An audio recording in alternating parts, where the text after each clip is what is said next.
Good afternoon. I am Dr. Ann Brill, Dean of the William Allen White School of Journalism and Mass Communications, and it is my pleasure this afternoon to welcome you to the University of Kansas on this somewhat beautiful spring day.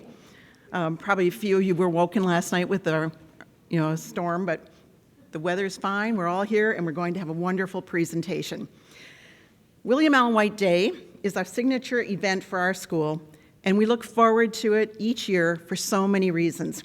Of course, it's the day that we honor the namesake of our school, and we are the only named school at the University of Kansas. We honor his commitment to the ideals of journalism, truth, transparency, and defending freedom of the press. Many of you may know that this is the 100th anniversary of William Allen White's Pulitzer Prize for his editorial, To an Anxious Friend, an impassioned defense of freedom of speech. White was the first Kansan to win a Pulitzer Prize, and he went on to be awarded 2 more. Today, as we have for more than 70 years, the William Allen White Foundation will award the National Citation to a journalist who exemplifies William Allen White's ideals in service to their profession and their community. Even though only one person will receive that award today, so many of our alums exemplify those ideals that we teach here at the KU School of Journalism and Mass Communications. Today, we also recognize our students who are committed to learning those values, who believe in the power of this profession and understand how important they are to the future of it. And today, we honor and celebrate our donors who are crucial to advancing the mission of this school and the profession at large. Through their generosity, they help students who want to succeed in this field and make a difference, just as previous National Citation winners in the program have done. For me, it's a very personal day. It is one of my favorite days of the entire year. If not for scholarships and awards and generous donors who didn't know me but supported me, I wouldn't be here and I wouldn't have had a college education. So it's a real personal day too. In recognizing the contributions of the National Citation recipient, we honor the countless journalists who often don't get the credit they deserve, those who put themselves in danger, and some who have died in the pursuit of the truth. Even as we meet here today, a Wall Street Journal reporter, Evan Gershkovich, is being held illegally in a Russian prison for doing his job as a foreign correspondent. Let's never forget Evan and the many journalists who risk themselves so that we can understand and know what's going on. So today is the day that we set aside to pay tribute to the past, recognize the present, and illuminate the future. And I want to thank all of you for being a part of it. And now it is my pleasure to introduce the chair of the William Allen White Board of Trustees, Barbara Roshevitz.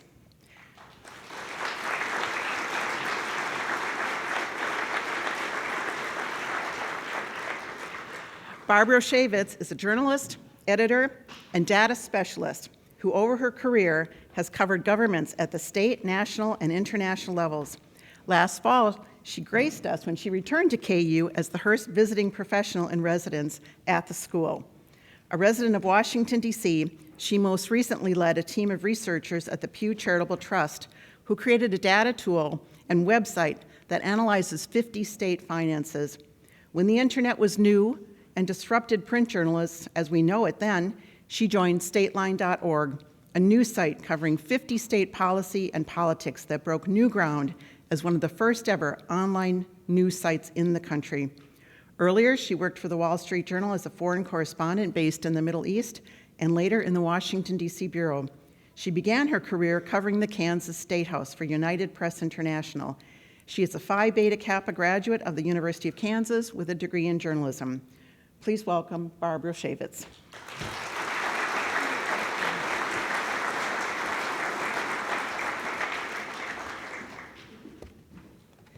First, thank you, Anne, and it's wonderful to be back at KU. As she mentioned, my husband and I were here for the fall semester and kind of got to relive some of our college days in the same place where we actually met.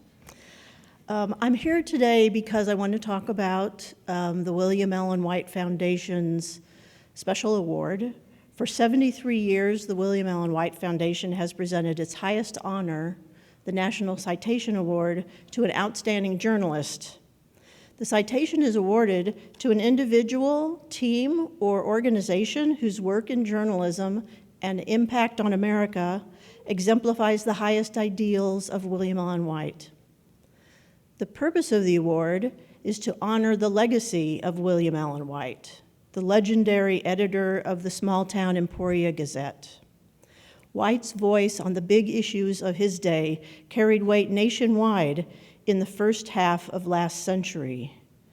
The award also is meant to inspire young journalists, like so many of you in this room, with a modern-day example of journalism being practiced in a way that serves society and that honors our profession.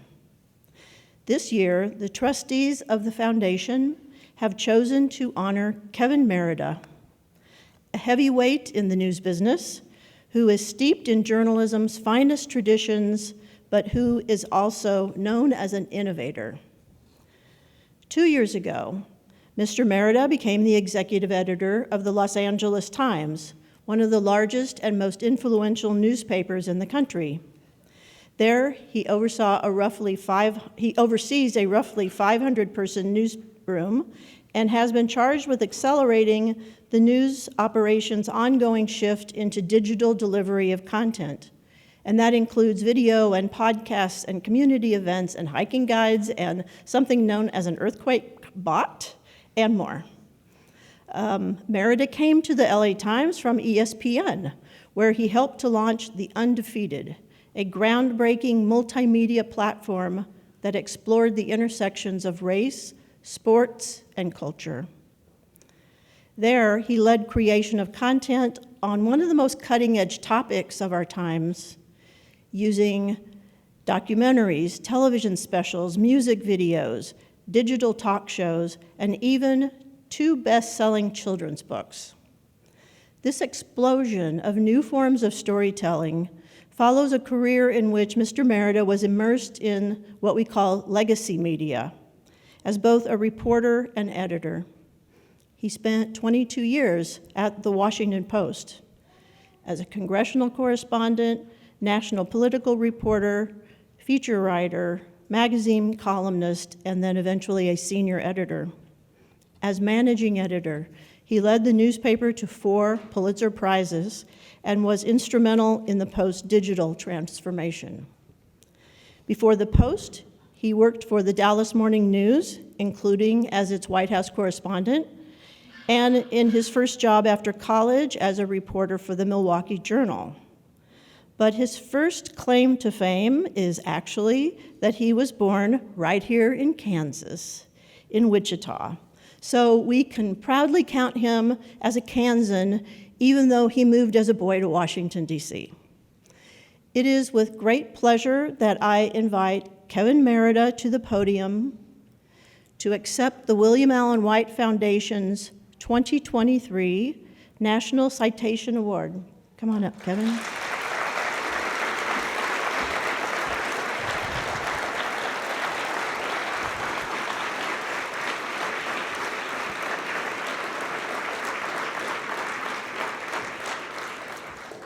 Mr. Merida will deliver remarks, and then there will be some time for questions from the audience, so you can begin to think about those. So we are presenting Kevin with the William Allen White Medallion, which reads, "For work in journalism that exemplifies William Allen White's highest ideals by serving the profession and impacting America." Congratulations, Kevin.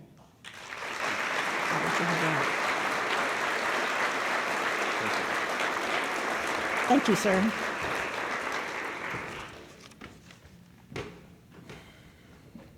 Okay. I'll put this here so I can look at Mr. White here. Well, thank you, Barbara, for a really warm introduction. And it's really, truly it's humbling, really, to be here in Kansas and to get this award. I wanted to first thank Dean Brill, the School of Journalism and Mass Communications, and the William Allen White Foundation Board of Trustees for this tremendous honor.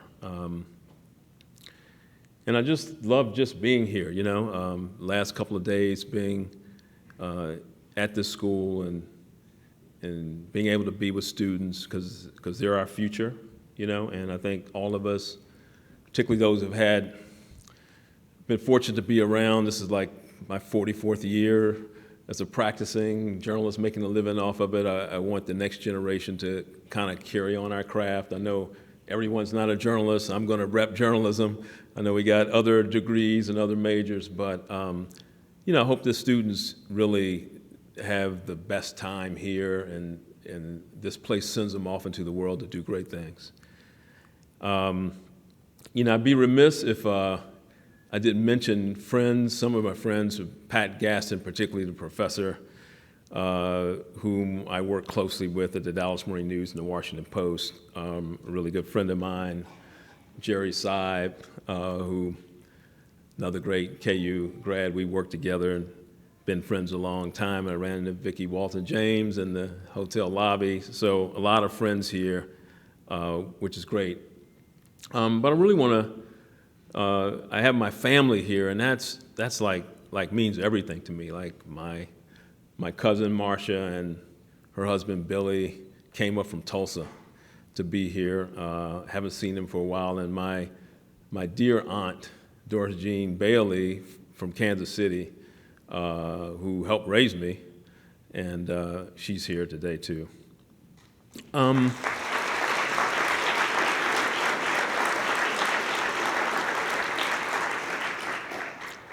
So I wanted to talk to you today a little bit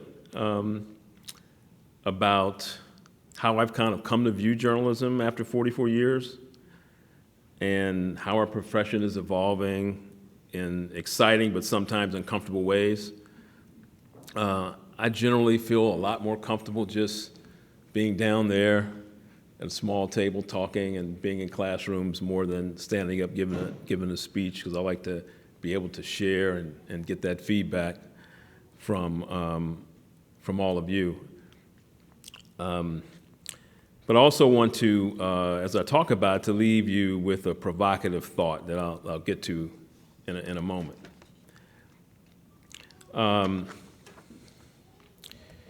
But first, I want to say something about Kansas, because that's where I'm from.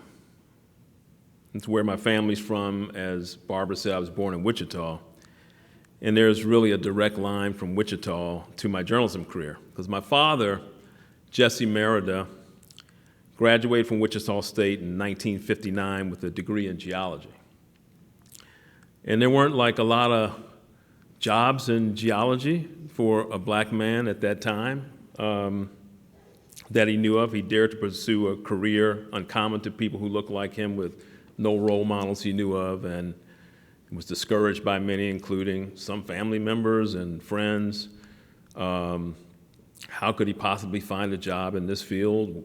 How would that happen at that time? But his fascination with rocks and minerals fueled him, and he kept at it and kept grinding and sending out resumes, worked as a janitor for a time, until he finally landed a beginning position labeling rocks and fossils at the U.S. Geological Survey in Washington, D.C., and that's how I came to leave Kansas when I was 4 years old.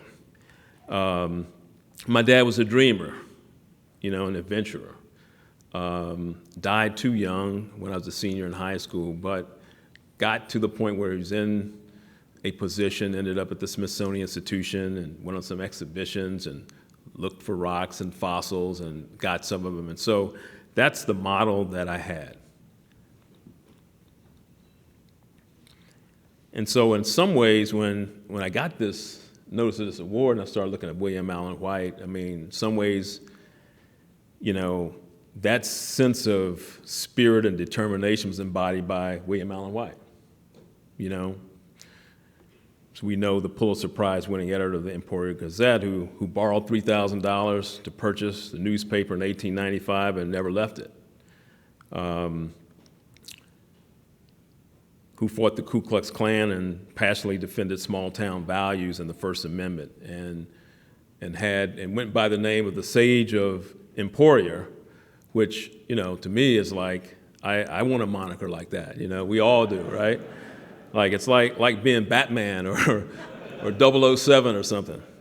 And my dad was like 007 to me, you know, cool and collected, but also daring. He and my mom are why I got into newspapers, you know, how I got introduced to newspapers at home. And they were delivered to my doorstep when I was a kid, and I ended up delivering some myself.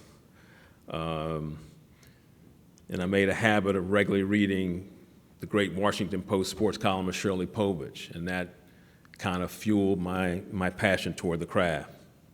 And so I then took that explorer spirit to Boston University, and apologies to Jayhawks, ended up there, and with a few others started a black student newspaper on campus, and just kept that adventurous spirit that I got from my dad, kept it moving there. First job out of college was at the Milwaukee Journal, which is one of the last great afternoon newspapers, and I don't think there are any afternoon newspapers anymore. If they are, I don't know about them. They're extinct. And in fact, the newspapers as we know them have had a difficult time surviving. It's not a secret, right? Afternoon, morning, anytime. Local newspapers in particular really had a difficult time. Since 2005, some 2,500 newspapers have closed. And by now, we all kind of know a lot of the reasons. You know, the internet happened. It's a big reason. Consumer behavior changed. You know, classified advertising that were in newspapers disappeared. Circulations fell. And really, a lot of local newspapers just couldn't make that transition to the digital era. But one thing has survived the test of time, which gives us all hope. It should give us hope as a society, but it should give the places where the newspapers where we work is that journalism has stood the test of time. Like nothing, not even a Kansas storm, you know, of the kind we had last night can stop journalism.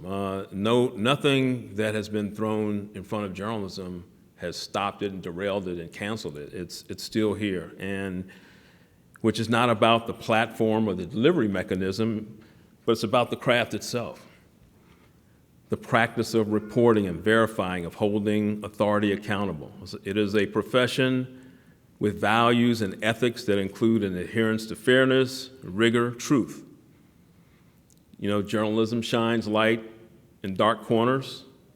It lifts, it connects, it inspires, it informs, it makes us all better prepared to live together as human beings. It does not always get the credit it deserves. Let me tell you, I think all the journalists out there would agree. It doesn't always get the credit it deserves. But, you know, we sometimes think about the big moments in history, just go back and all the way up to the present. Without journalism, we would not know the true story of the Vietnam War. We would not know about Watergate, you know, or the steroid era in baseball. We would not know about Harvey Weinstein and find out about the rampant sexual abuse of women in Hollywood. We would not know about COVID, and on without journalism. It's fundamental to a functioning democracy, and it's here to stay. The daily newspaper, as a printed product delivered to doorsteps, the kind that I got and I grew up on, available in stores and at airports, is not here to stay. And that's not me delivering, stay with me here, because this is not a sad speech. Stay with me. Because it's not, I'm not here to give an obit, pronounce the death of newspapers, but to really get us to think about that we are living in a different time. And I want to give newspapers, the printed paper, some flowers for a second. It's marvelously curated by men and women. I think it's one of the things that people love about it. You know, they do it on deadline every day. It's organized by sections that you can find. You know where to find what you're looking for. If you're a local news person, there's your local section. Hand over the sports section to somebody else and, you know, put the front section aside. It's organized for you. There's a reason we called it, in journalism circles, maybe still do, the daily miracle, because how do people do that every day and get it delivered? It is a daily miracle. But newspaper, and I talked a lot about this, is not a 21st century word. It's not made for these times. Just the word, the term. It's not a helpful term if we're trying to reach new audiences, young audiences, consumers who haven't already developed a newspaper habit. I like to say, I'm in my newsroom, like, we have all the newspaper readers there are to get. We're not going to discover some new newspaper readers. We have them. People who want newspapers, they move from one city to the other. They have developed a habit. They feel like the newspapers is something they move from Kansas City to Sacramento, and they develop a newspaper habit. They're going to get my friend Colleen's newspaper, Sacramento Bee. They're going to subscribe to it. But if they move to LA and they don't have that habit, they're graduating from KU Journalism School, I hope if they're graduating, they at least get the digital subscription to LA Times. But they may not think they need a newspaper. And that's where part of where we are in our profession. Now, I suspect because this is a really smart school, great professors, lots of great classes. So someone out there is probably saying, so Kev, if the newspaper is no longer something for these times, then why did you leave ESPN and the Walt Disney Company to come run a newspaper? That's probably a good student question, and it's a good question. And I'd say that's a great question. And I have an answer for them. And the answer is that I came to the Los Angeles Times because I believe in what newspapers produce, and I came to see if we could redefine what a newspaper is for this time and shift how consumers think about it. And that's kind of what we've embarked on at the LA Times, which will turn 142 years old in December, which is a good thing, because if you've been around 142 years old in any business, then you've withstood a lot of change. And so we're in the process of trying to reinvent that word. And if any students out there, and they're in their labs, if they got some new nouns for me, I'm happy. I'm all for the new nouns or anything that will get people to think about what we do and not think about it as a newspaper. The newspaper can't be the billboard for what the LA Times represents now and into the future, or any newspaper. And so we have to have a little bravery about that, because this is the time we're in. And it's less the physical newspaper that our journalism has been packaged in since the 1800s, and more a modern media company for a new era. So for me, that means more experimentation that is easy to do. Broader range of storytelling, more disruption of our comfort zones, more daring. When we launched The Undefeated, that was referenced at ESPN as a startup without any boundaries, it's really what made me think that a newspaper could be transformed, because we had a tagline, not conventional, never boring, which admittedly was hard to live up to every day. But it gave us something to shoot for.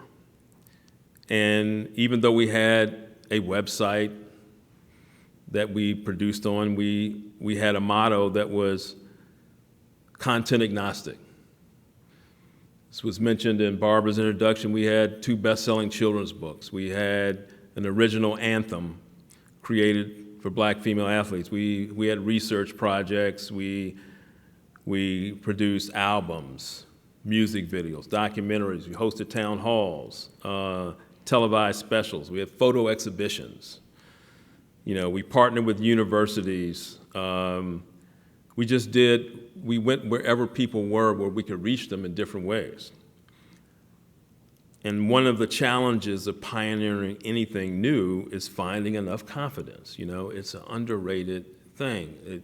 We all have doubts. I've been speaking to students here, and the best thing I could try to give them is confidence that you have a lot to offer. You're not here just in, someone talked about being imposter syndrome, or that you're in the heart of how we can reinvent the next wave of consumption. And so fear is often the enemy of innovation. And we have to have the belief that obstacles can be hurdled and setbacks are not earthquakes. You know, at the LA Times, the journalism that is the foundation of our reputation will remain strong and does remain strong. And so when there was a mass shooting at our backyard at a ballroom, Monterey Park, America's first suburban Chinatown, we provided the most comprehensive, authoritative coverage in the country. We continue to chronicle the new mayoralty of Karen Bass with depth and rigor and investigations like our ongoing investigative reporting about the legal weed industry in California won't slow down. But we also have to have things like, you want a job in Hollywood, which is the heart of one of the biggest industries, global industry in the country. Everybody comes to LA for them. We have a guide with explainers and advice on starting and building your career in the entertainment industry.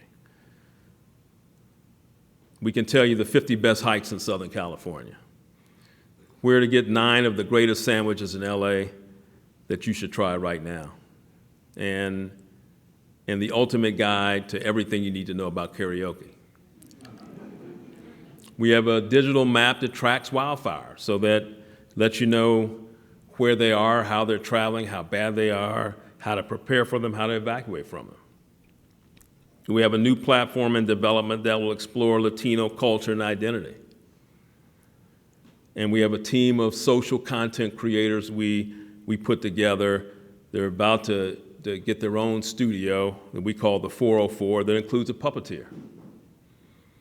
You know, we have a separate company called LA Times Studios that's an engine for narrative podcasts and a short doc series that we have, and converting our journalism into documentaries and limited series and movies that you might end up seeing on Netflix or in theaters.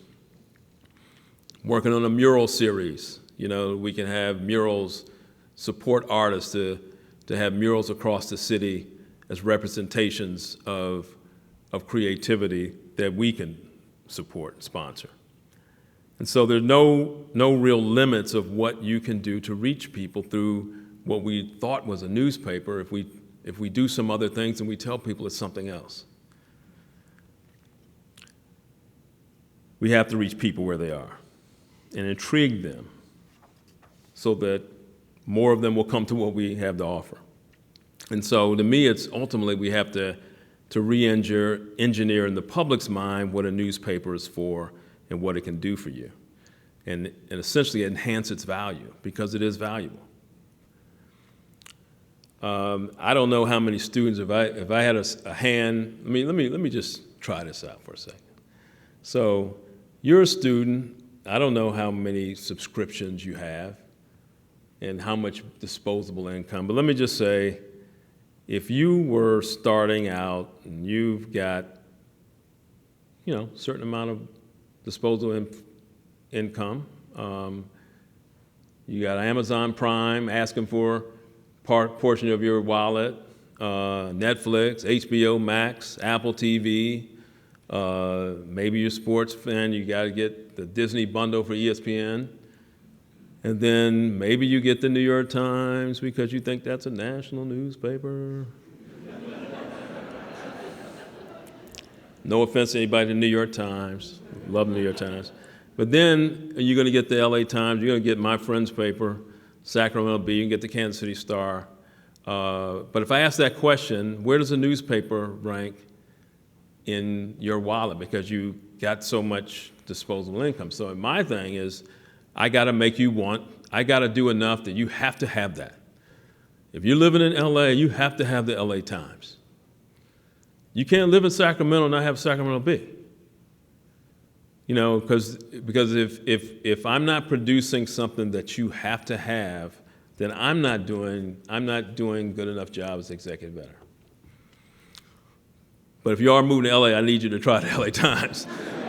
I need to carve out some of that money and give us a chance.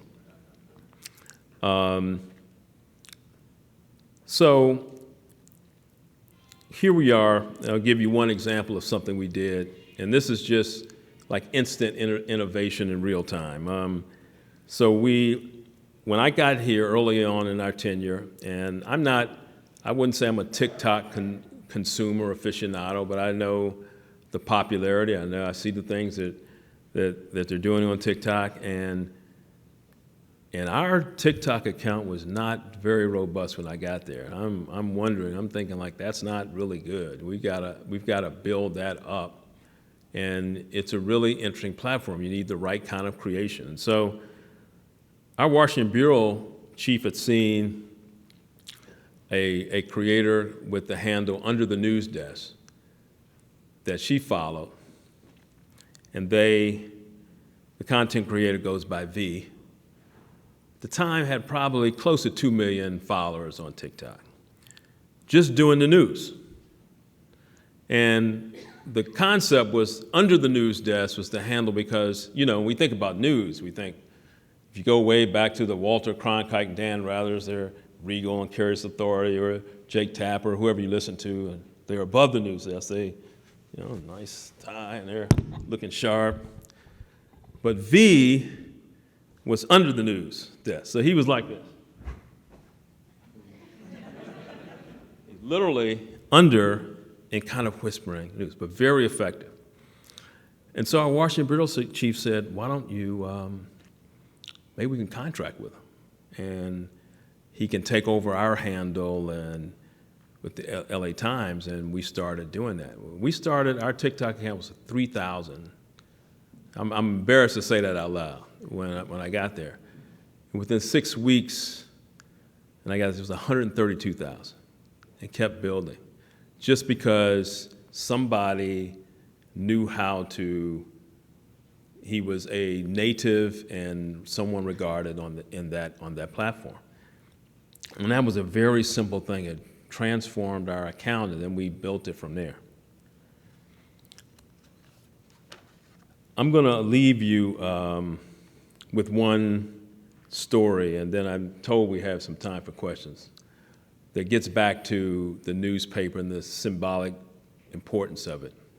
When Barack Obama got elected the first African-American president, it was one of those things, you don't always know what's going to happen on election night. So we certainly found in 2016, probably found before, but people knew kind of what was going to happen in 2008. And those of you who have been in newsrooms, you're planning out, and this is back the front page. And so it's an historic presidency, you're planning out the front page early. I was writing back then, and I was assigned one of the pieces that was going to be on the front page of the Washington Post. And it was essentially, the piece was supposed to say what it means, what it meant for the country that Barack Obama was getting elected. And so I must tell you, it was one of the most pressurized things I've ever felt. I can't remember a time in my journalism career I felt more pressure, because it's one of those days like I can't have a bad day today.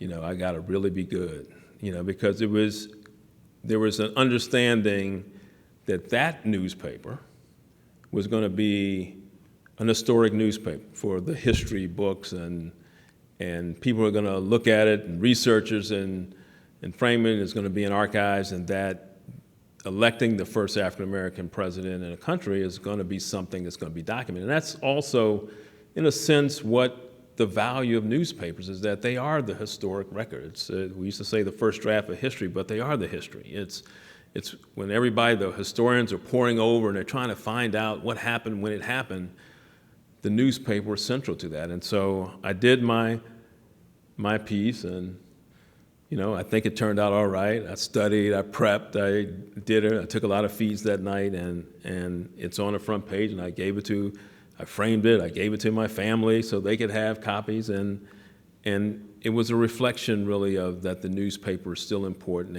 and our profession is still important. And so I thank you for giving me some time here with you, and if there is time for questions, then I'll take some.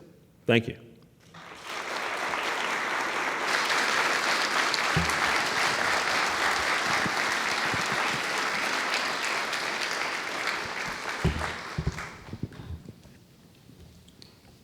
I do have a mic, so if you have a question and would like to raise your hand, I'll bring the mic to you.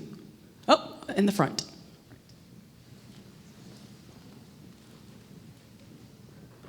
Thanks. I'd like to know what you wrote in your Obama piece. Oh, man. I'll send it to you. When we get off there, I'll send it to you. It was really just trying to capture what it felt like that day. I had written some things out myself, some thinking, because we have like B matter. I had written some thoughts, but I also was taking a lot of feeds from people who are out at different locations and trying to weave it in and assemble it in real time. But I will send it to you, and you can tell me if you thought it was any good, worthy of the moment.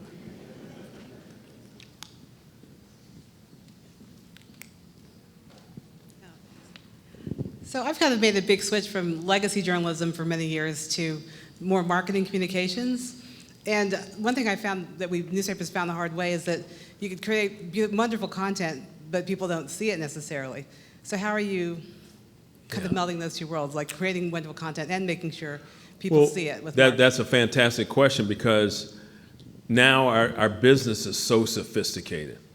You know, our vice chair of the trustees, I know he works on a lot of Eric Nelson, how to get people to the product. That's why I think before, when we were in a newspaper, you know, we did our work and we published it and people delivered it. You know, we had some marketing over there. I don't think we were tied to, but now I'm connected to every aspect. Like product, we have to work hand in hand with our product teams to find new ways of discovery, to find out what people want to get it, how high, how many screens does the drop-off happen, what are the ways can we engage people.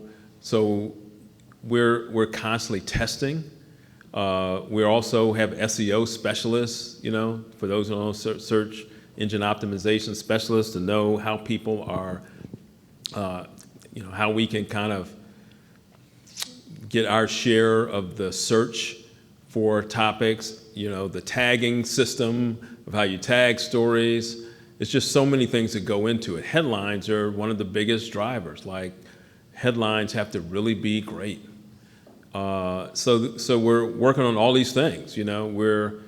I think the other thing is that we have to talk more about ourselves. I mean, I think in newspapers we grew up with, well, you go do your work, you let it speak for itself, and people come to it.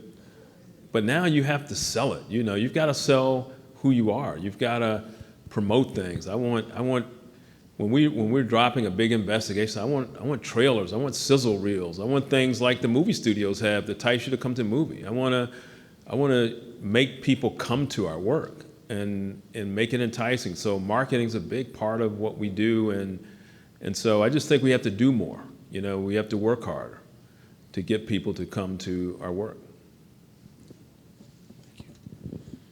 Hi. You mentioned a great deal of... Oh, yeah, sure. Thank you.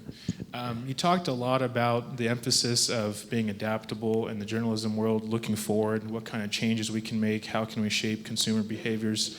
With over decades of experience in the field, what are, for you personally, some of the biggest adjustments you had to make to provide the best quality product or news stories in whatever field, whether it be for a newspaper, a news station, et cetera? Thank you. Yeah, I think part of the adjustment, the initial, I mean, I'm still here, right? And I started early. No, I mean, I say that seriously because a lot of people who came into our profession and started with, they dropped out of it. You know, either they didn't want to make the shift to the digital era, they didn't feel like it, or they couldn't, or they resisted it. You know, but I think you're just constantly learning. So one of the big, I think, shifts for me is, I think when digital was first taken off, we're all kind of slow to grasp it, and figure out how to change. It wasn't a resistance, but you're just figuring out how to change your habits, how to change your behavior, how to do different things. And to some extent, we're still doing it. Everything from like people who cover beats, what does a beat reporter do now, in different subjects. And I think there's also one of the biggest, most important things is listening to the consumer.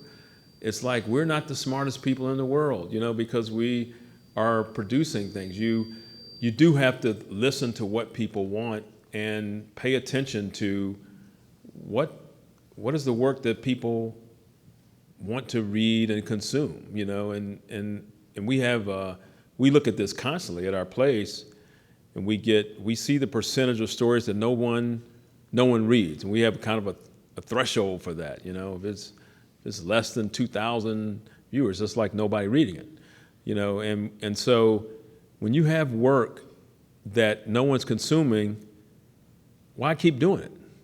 This is a basic fundamental thing. And so these are very hard things for human beings, because a lot of times you're figuring out, you did your best, the story was good as it was constructed, but no one consumed it, no one wants it. And so you have to wrestle with that. And sometimes that requires you to figure out, all right, what can I do? Maybe I can enhance it, maybe it's the timing, maybe it's the headline, maybe it's the way I wrote it. You can try some other things, but it's a practice we have to get into more. Otherwise, we're just like they say in sports, you're in your own bag, You can't just be in your own bag doing your own thing without involvement by the consumer, because these are, people that you want to pay for your product, right? If you don't know what I'm getting, then you go someplace else.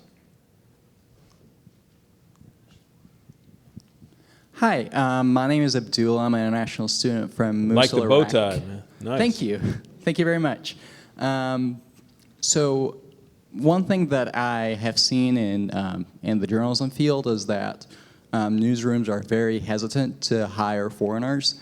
And I know that a big thing in newsrooms that we have talked about in my classes in the school is diversity, and how diversity is really important in having perspectives in the newsroom. And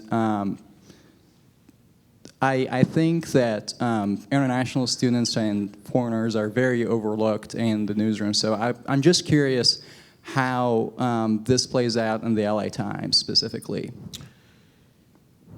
with hiring foreign nationals. Yeah, it can be sometimes complex if you run into various, immigration laws or things. We don't have any resistance to hiring foreigners if you can. We're also just one of the most. I think we're a diverse newsroom. We can certainly get better. I don't know that there's any newsroom that can't get better in terms of diversity.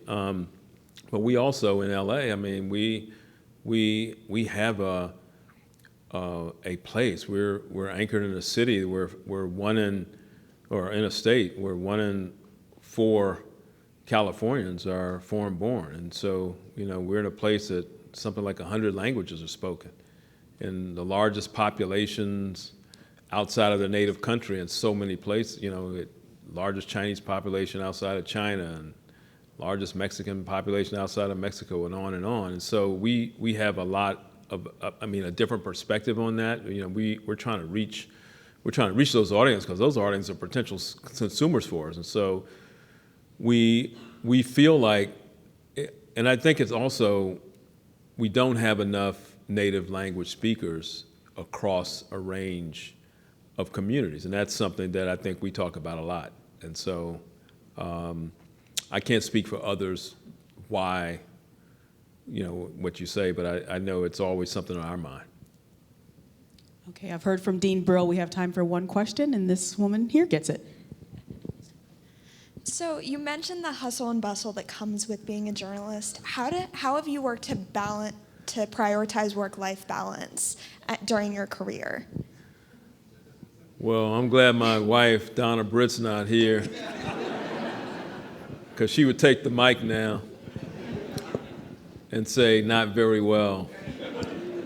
But I know, I try to think you try to grow and keep growing over time. I mean, and I'm different today than I was. When I started out, I do have a sense.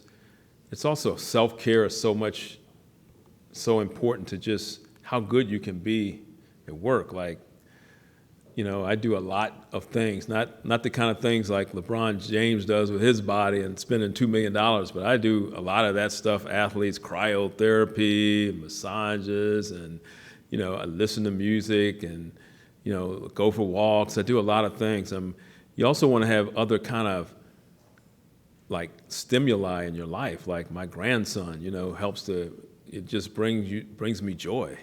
You need joy in your life and rest and all these things because you'll be a better worker. I'll be a better leader, a better editor if I'm more connected to more things other than just my computer.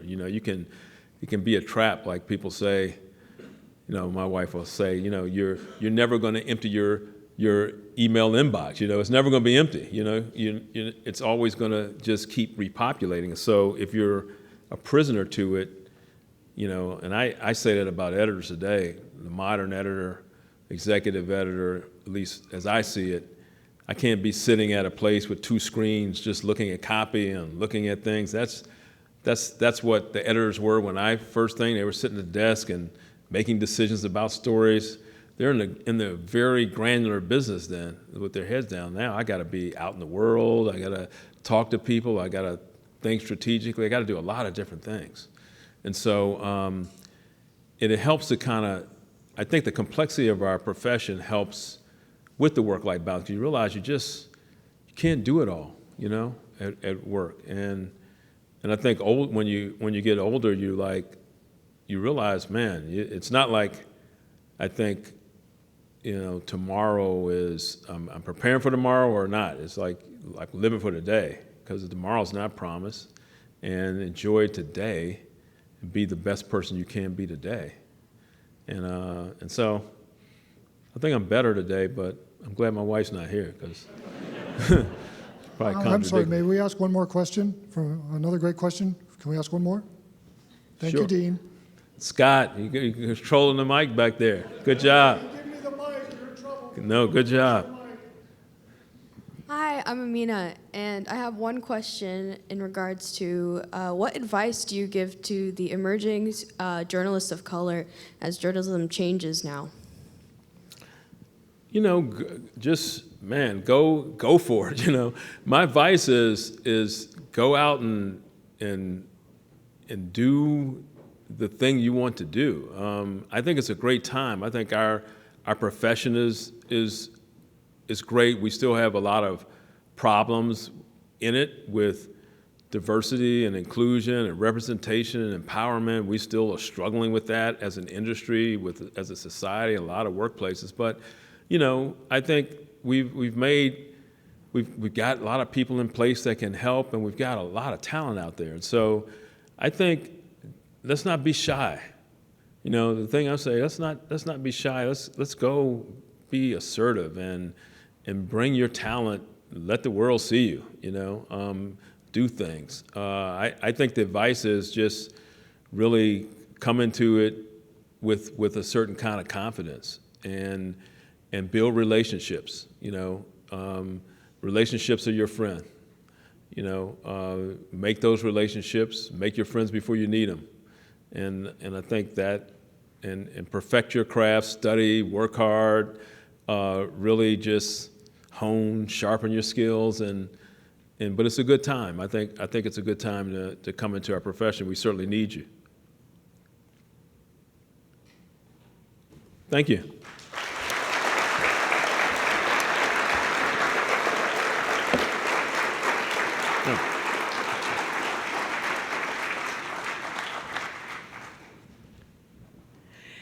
Thank you, Kevin, for sharing those personal words, the professional advice. Truly a lot of things for us to remember and take to heart.